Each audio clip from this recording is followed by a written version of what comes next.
Nacido en Oaxaca, México, creció en el seno de una familia tradicional. Emergió al calor de la Revolución Mexicana como referente de una nueva propuesta política y educativa. Educador y visionario, se encontró ante el desafío de modernizar un país con altísimos índices de analfabetismo. Pero José Vasconcelos tuvo un sueño aún mayor: la raza cósmica.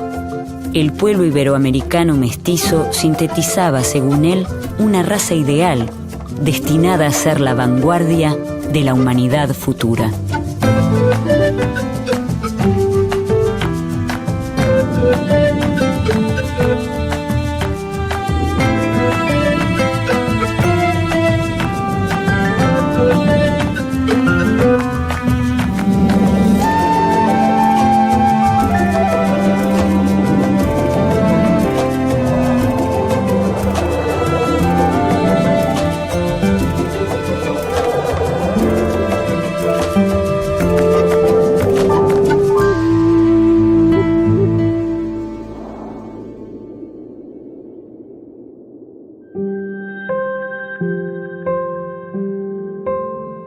La infancia de José Vasconcelos transcurre en la frontera norte de México, lo que le posibilita crecer en un contexto de variedad cultural. Porque él pasa una etapa fundamental de su vida en el norte de México, en la frontera, y está en contacto con la cultura norteamericana y también con la religión. Vasconcelos entra a la institución más importante de la época, la Escuela Nacional Preparatoria. Se encuentra ahí con la biblioteca, es una biblioteca extraordinaria. Camina por las calles y encuentra los libros en los puestos callejeros. Él mismo describe el encuentro con algunas lecturas que, dice él, nos fueron negadas en el interior de la Escuela Nacional Preparatoria. ¿Y por qué le fueron negadas? Porque la Escuela Nacional Preparatoria era la matriz del positivismo en México. Durante la dictadura del general republicano Porfirio Díaz, se lleva adelante una política que combina elementos liberales y conservadores. Centraliza el poder en una oligarquía terrateniente e impide la participación popular. Represiones violentas, explotación de trabajadores rurales y campesinos, en su mayoría indígenas, son moneda corriente. Este período es conocido como Porfiriato.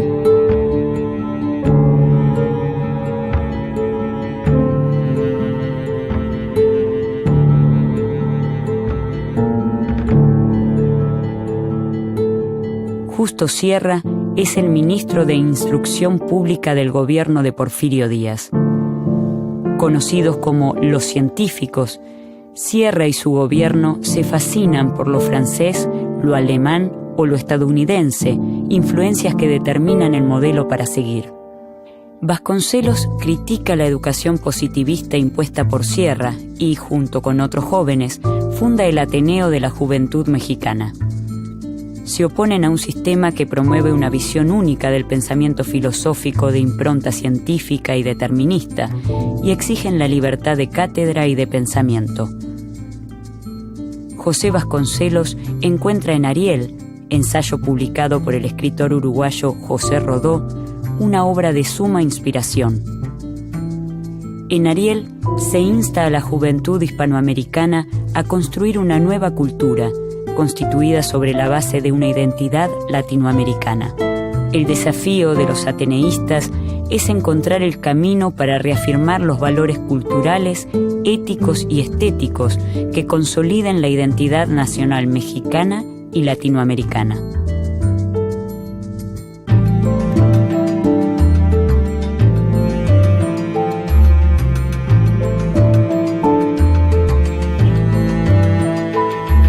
Forma el Partido Nacional Antirreeleccionista y en 1910 decide enfrentar en las elecciones al dictador Porfirio Díaz.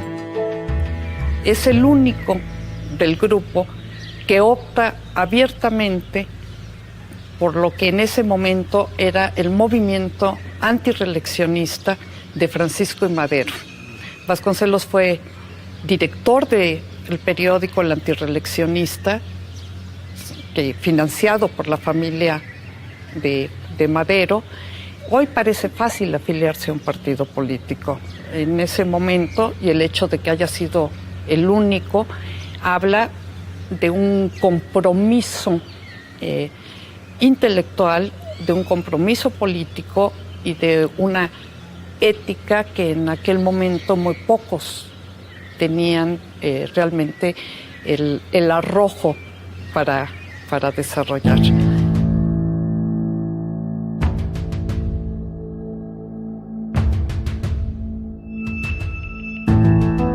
Transcurren los últimos meses de 1910, cuando estalla la Revolución Mexicana. Los sectores medios, campesinos e indígenas se movilizan contra la dictadura de Porfirio Díaz. Una dictadura de más de 30 años en el poder, y lo que se ha denominado también la primera gran revolución en el mundo. Y Vasconcelos forma parte de este movimiento.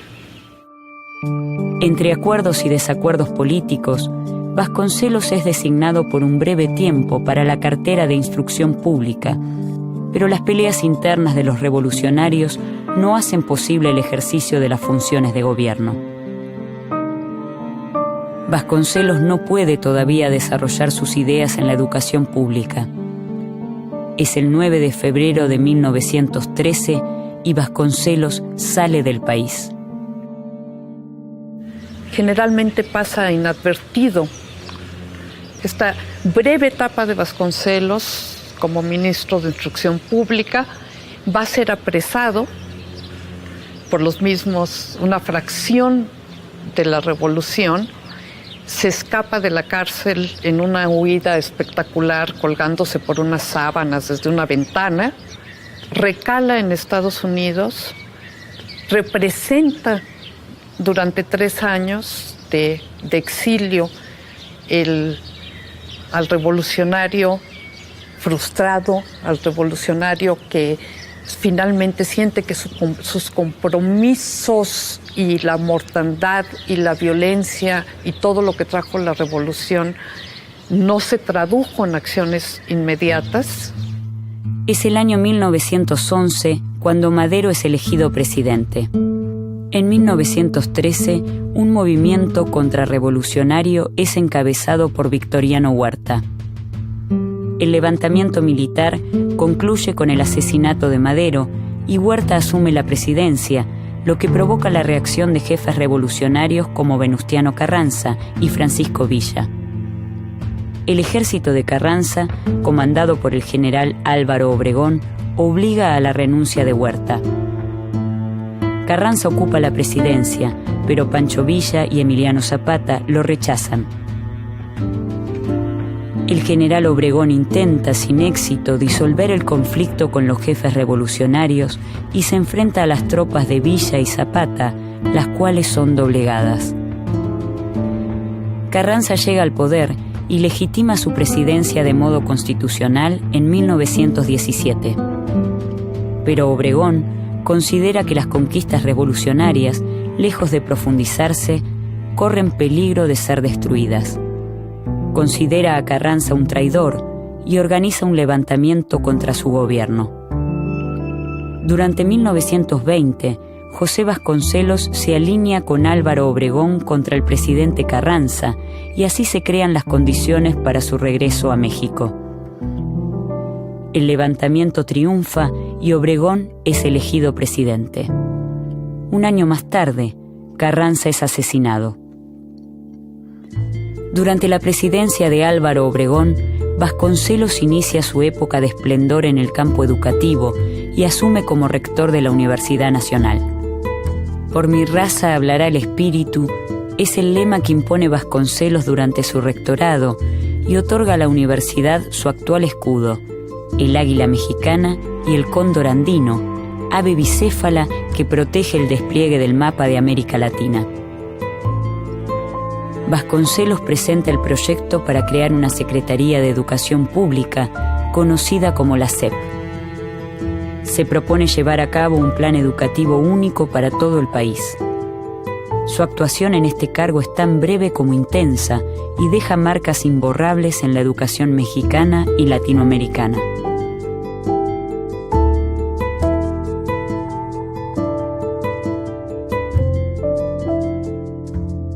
Fue un personaje muy carismático, sin duda. Entonces sí consiguió como reunir un impulso muy importante, no solamente de educadores, sino incluso de artistas y de todo tipo de intelectuales para participar en este gran proyecto de la Secretaría de Educación, ¿no? Vasconcelos tiene en mente el plan de organizar la SEP en 3 departamentos: el departamento escolar, el departamento de bibliotecas y archivos y el departamento de bellas artes. Lo escolar, bueno, por razones obvias, pero el hecho de que los otros únicos 2 departamentos fueran biblioteca y bellas artes sí tiene mucho que ver con la filosofía de Vasconcelos sobre la educación, ¿no? Que tenía que ver como con la preocupación por una fuerte difusión de la cultura, y él está pensando mucho en términos de alta cultura, a diferencia de muchos otros de sus colegas e incluso intelectuales y artistas que lo apoyaron, que estaban en una onda mucho más de lo que hoy llamaríamos cultura popular, de construir una cultura nacionalista de toques indigenistas, donde básicamente se crea el folclore. Vasconcelos eso no le parecía mal y fue él el que convocó a este tipo de gente, pero lo que realmente le gustaba era lo que hizo con el departamento de bibliotecas, que fue hacer enormes tirajes de libros clásicos, de clásicos griegos. Le encantaba la idea de mandar la Ilíada y la Odisea al último pueblo de México y que se aprendiera básicamente a leer y escribir con ese tipo de lecturas, ¿no? El tercer departamento también tiene mucho que ver con esa idea humanista y esa idea de alta cultura y de importancia de los clásicos. El de Bellas Artes para él era como la culminación. O sea, para él era inconcebible que una Secretaría de Educación no tuviera un departamento de Bellas Artes, ¿no? El arte era como una cuestión espiritual que coronaba la educación.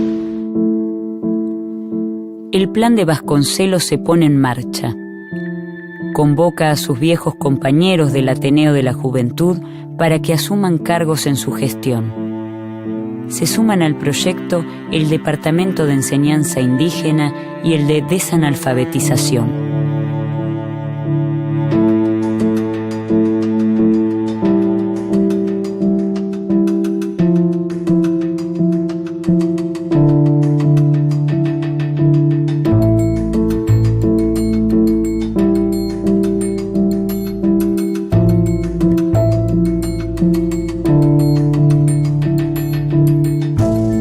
Vasconcelos amplía su mirada a toda América Latina. Invita a trabajar en México a educadores iberoamericanos, como la chilena Gabriela Mistral, quien, entre otras tareas, compila lecturas clásicas para niños y lecturas clásicas para mujeres como parte de los libros de distribución gratuita de la SEP. Impulsa la escuela y las misiones rurales y promueve la pintura mural mediante la creación de la Escuela Mexicana de Pintura. Gabriela Mistral y José Vasconcelos trabajan para recuperar las raíces latinoamericanas y promueven a escritores y pensadores de la región. Convocan una campaña nacional contra el analfabetismo, convencen a los estudiantes de acudir a los barrios pobres. Intelectuales y artistas se unen a la convocatoria. Se crean las llamadas brigadas alfabetizadoras, que seleccionan a jóvenes, en lo posible indígenas, en las comunidades rurales, para que se desempeñen como maestros rurales. En 1922, los indígenas son considerados social y jurídicamente como menores de edad que deben ser tutorizados por el gobierno. Vasconcelos se enfrenta a estas críticas y propone la integración de estos sectores en una cultura nacional en la que se manifiesta su postura a favor del mestizaje. Vasconcelos se oponía tajantemente a que se crearan escuelas o cualquier tipo de educación especializada para los indígenas. Una cosa importante de las escuelas que creó la SEP, que fueron principalmente escuelas rurales, y México todavía era un país principalmente rural, fueron escuelas que pensaron en sus sujetos, en sus estudiantes, principalmente como campesinos, no tanto como indígenas. Entonces él llamaba la atención sobre eso, y en particular lo que le preocupaba de poner a quienes se decidiera que eran indios en escuelas especiales para ellos es que eso los iba a aislar más que incorporar.